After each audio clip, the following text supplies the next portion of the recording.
Entre 1961 et 1964, près de 100 000 juifs marocains quittent leur pays dans le plus grand secret. L'opération baptisée Yachin est coordonnée par le Mossad avec l'accord du roi Hassan II.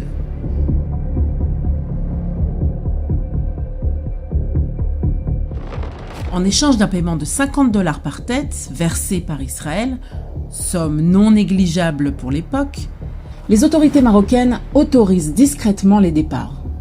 Les familles embarquent à Casablanca ou à Tanger, souvent sans retour, à destination d'Israël via la France ou l'Italie.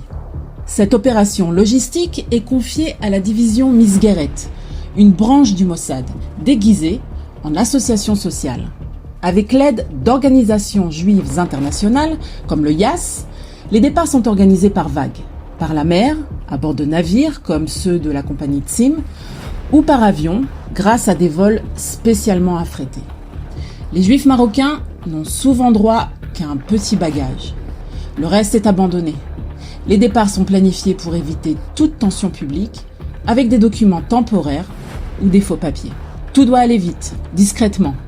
Une fuite déguisée en départ.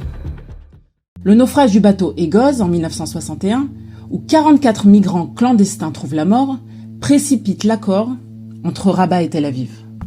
C'est à partir de là que Yachin devient une opération d'État, sans jamais dire son nom.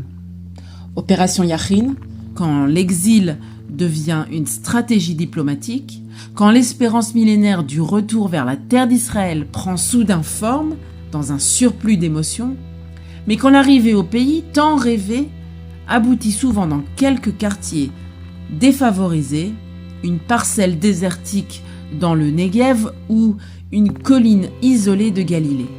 Mais c'est là une autre histoire qu'il nous faudra conter, celle de l'accueil des Juifs orientaux en Israël et leur contribution essentielle à sa construction.